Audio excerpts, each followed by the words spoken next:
비록 5대0은 만들지 못했지만 이보다 완벽할 순 없는 멋진 작품이 완성되었습니다.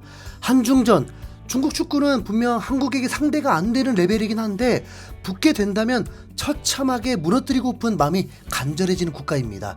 기고만장하고 무례하고 이번 경기 전에도 한국을 존중하는 듯 했지만 황당 발언들로 도발을 하기도 했죠. 심지어 손흥민이 중국 선수들보다 맞기 쉽다는 망언을 한 선수도 있었습니다.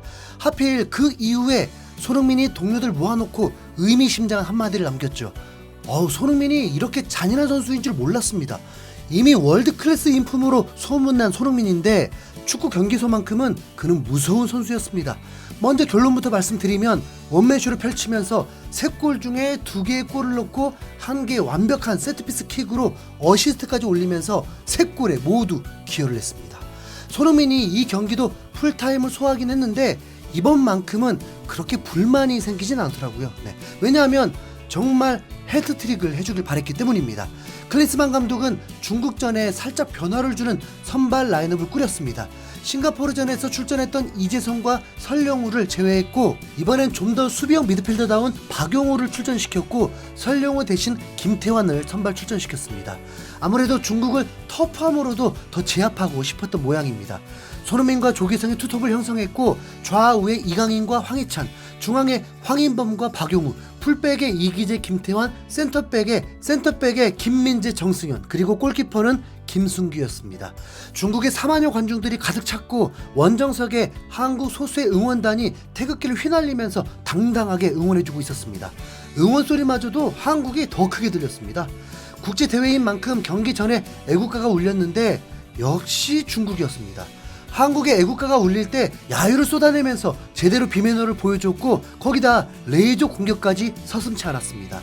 이렇게 중국다운 모습들이 연이어 나오다 보니까 괜히 긴장이 되긴 했습니다. 왜냐하면 중국다움이면 자칫 도가 지나친 파울로 정말 선수들 다칠 수도 있으니까요. 다른 선수들도 모두 중요하지만 손흥민, 김민재, 황희찬, 이강인 모두 팀에서 핵심적인 역할이다 보니까 중국 선수들의 개념 없는 파울로 사고가 날까봐 긴장이 된 거죠. 거기다 편파 판정도 신경 쓰이고요. 그런데 전반 9분에 한국에게 큰 기회가 생겼습니다. 황희찬이 저돌적으로 돌파하면서 중국 수비를 혼란에 빠뜨리자 박스 안에서 혼전 상황이 있었고 그 사이 황희찬이 볼을 소유하기 위해서 달려들었는데 걸려 넘어져 버렸습니다. 그런데 그 순간 주심이 페널티킥을 선언했습니다.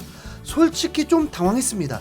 중국과의 경기에서 중국 원정이라면 이런 상황을 페널티킥 안 줘도 어쩔 수 없다 할 수 있었을 텐데 주심은 과감하게 휘슬을 불어버린 것입니다. 중국은 2019 아시안컵 때도 전반 초반에 박스 안에서 손흥민에게 파울하면서 페널티킥을 허용했었는데 거의 비슷한 상황이었습니다.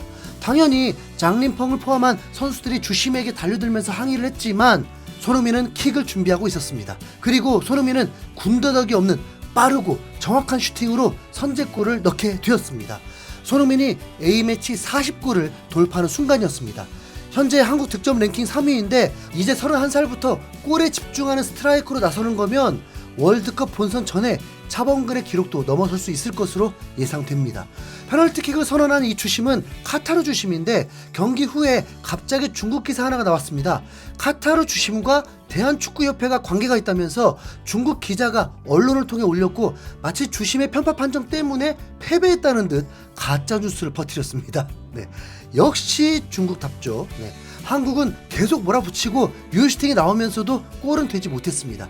그런데 골은 없어도 레벨 차이가 확연히 드러나니까 그냥 흐뭇하더라고요. 김민재에게 꼼짝 못하는 선수들과 김민재 롱패스 한 방에 수비 조직 무너지고 이강인은 볼을 뺏기기는커녕 중국 선수들을 농락했고 황희찬은 종횡무진 돌파로 중국의 혼을 빼놓았습니다. 매우 활기찬 한국의 공격으로 점유율은 70%를 넘어가고 있었고 중국은 유효슈팅조차 만들어내지 못했습니다. 그리고 미리 말씀드리는데 중국의 정말 굴욕은 무득점이 아니라 유효슈팅 제로였다는 것입니다. 전반 막판과 후반 마지막에 그래도 유효슈팅 정도의 기회는 있었는데 그마저도 결정력 부족으로 날려먹었고 김민재가 버티는 한 뚫릴 일이 없었습니다. 혹시나 싱가포르전 때처럼 전반전 1대0으로 끝나는 건 아닌가 싶었는데 한국에게도 기회가 왔고 이강인과 손흥민이 콤비가 되어서 손흥민이 슈팅을 했는데 너무 골키퍼 정면이어서 찬스를 놓치고 말았습니다. 손흥민도 매우 아쉬워했습니다. 그런데 이 아쉬움도 잠시뿐 손흥민이 제대로 중국 숨통을 끊는 순간이 옵니다. 이강인과 손흥민의 두 번째 합작품이 나오게 되는데 이건 정말 대반전 중에 대반전입니다. 이강인 코너킥에 손흥민이 완벽한 헤딩으로 득점을 성공한 것입니다. 손흥민의 헤딩골은 정말 귀한 거 아시죠? 손흥민이 유럽 축구 10년 동안 200골을 넘게 넣으면서 헤딩골은 손에 꼽을 정도입니다. 이 골은 매우 의미가 있는 게 완벽한 작전에 의한 골이었다는 것입니다. 세트피스는 보통 감독과 코치가 짜서 훈련을 시키는데 이강인이 골대 앞쪽으로 킥을 하고 그 사이에 손흥민이 홀로 침투해서 헤딩슛으로 위협을 가한 게 완벽한 작품이 된 것입니다.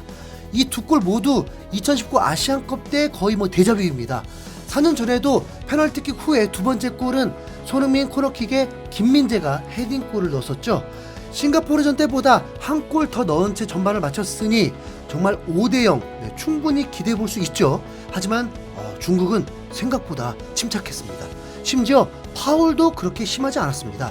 매우 깔끔하게 패배를 준비하고 있다 보니까 오히려 당황스럽더라고요.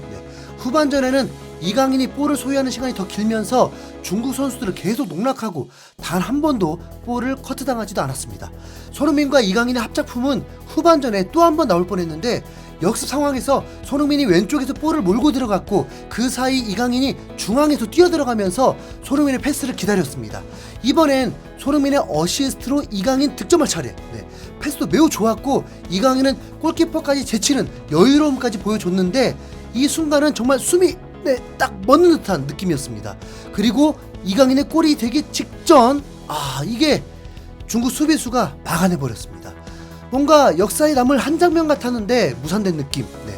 여전히 중국은 공격다운 공격은 하지 못한 채 농락당하고 있었습니다. 아니 정말 열심히는 해요. 근데 그냥 오합지졸. 이강인의 연속 득점도 기대했지만 클린스만 감독이 교체를 시키면서 연속 공격 포인트에 만족해야 했습니다.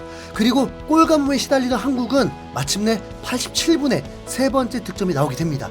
프리킥 상황에서 킥을 손흥민이 맡았는데 중국 입장에서는 산 넘어 산이죠. 이강인이 없으니까 이제는 손흥민이 프리킥을 하고 중국은 긴장 풀릴 일이 없었습니다. 손흥민이 킥을 하는 순간 정승현이 높이 뜨면서 헤딩 슛으로 A매치 데뷔골을 넣게 되었습니다. 손흥민의 어시스트까지 소파스코어는 실시간으로 손흥민의 평점을 9.5점까지 주기까지 했습니다. 그러니까 당연히 원맨쇼라고 하는 거죠. 이번 중국전은 한국에게 매우 의미 있는 경기였습니다.